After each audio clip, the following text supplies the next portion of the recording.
आज का बाइबल का वचन मकबियों का पहला ग्रंथ अध्याय 6 वचन 1 से 13 और आज का सुसमाचार सन लूकस के अनुसार अध्याय 20 वचन 27 से 40। मकबियों का पहला ग्रंथ अध्याय 6 वचन 1 से 13।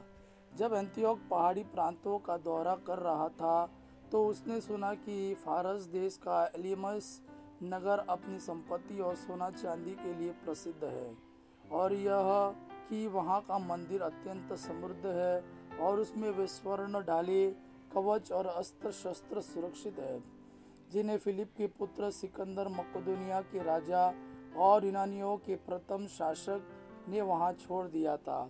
इसलिए वह उस नगर पर अधिकार करने और उसे लूटने के उद्देश्य से चल पड़ा, किंतु वह ऐसा नहीं कर पाया क्योंकि नागरिकों को उस अभियान का पता चल गया था। उन्होंने हथियार लेकर उसका सामना किया और उसे भागना पड़ा। उसने दुखी होकर वहां से बाबुल के लिए प्रस्थान किया। वह फारस में ही था जब उसे यह समाचार मिला कि जो सेना यहूदिया पर आक्रमण करने निकली थी वह पराजित होकर भाग रही है। लिसियस एक विशाल सेना लेकर वहां गया था, किंतु उसे यहूदियों के सामने से पीछे हट जाना पड़ा। अब यहूदी अपने अस्त्रों, अपने सैनिकों की संख्या और पराजित सेनाओं की लूट के कारण शक्तिशाली बन गए थे। उन्होंने यरूशलेम की होम वेदी पर एंतियोक द्वारा स्थापित घृणित मूर्ति को ढा दिया। पहले की तरह मंदिर के चारों ओर ऊंची दीवार बनवाई और उसके नगर बेतसूर की भी किलाबंदी की। राजा यह सुनकर चकित रह गया। वह बहुत घबराया, पलंग पर लेट गया और दुख के कारण बीमार हो गया, क्योंकि वो जो चाहता था वह नहीं हो पाया था। वह इस तरह बहुत दिनों तक पड़ा रहा, क्योंकि एक गहरा विषाद उस पर छाया रहा। तब वह समझने लगा कि वह मरने को है, और उसने अपने सब मित्रों को बुलाकर उनसे कहा, मुझ पर दुख का कितना बड़ा पहाड़ टूट पड़ा है। मैं तो अपने शासन के दिनों में दयालु और लोकप्रिय था। मैंने पहले अपने मन में कहा, मैं कितना कष्ट सह रहा हूँ और मुझ पर दुख का कितना बड़ा पहाड़ टूट पड़ा है। मैं तो अपने शासन के दिनों दयालु और लोकप्रिय था, किंतु अब मुझे याद आ रहा है कि मैंने यरूशलेम के साथ कितना अत्याचार किया।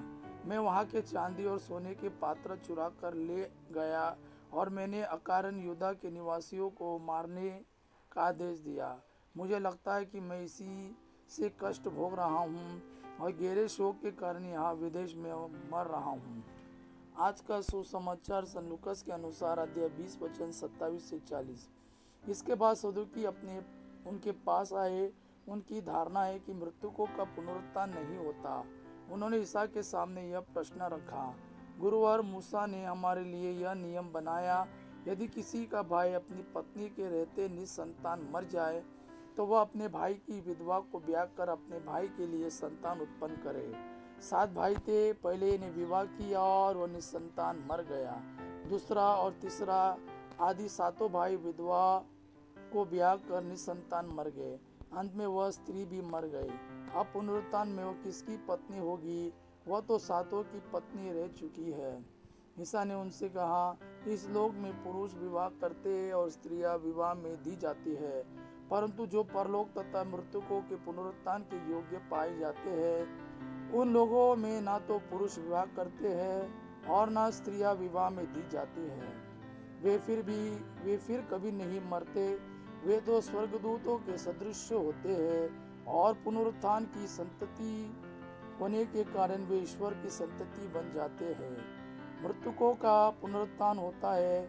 मूसा ने भी झाड़ी की कथा में इसका संकेत किया है, जहाँ वह प्रभु को इब्राहिम का ईश्वर, इसहाक का ईश्वर और याकूब का ईश्वर कहते हैं। वह मृतकों का नहीं, जीवितों का ईश्वर है, क्योंकि उसके लिए सभी जीवित है।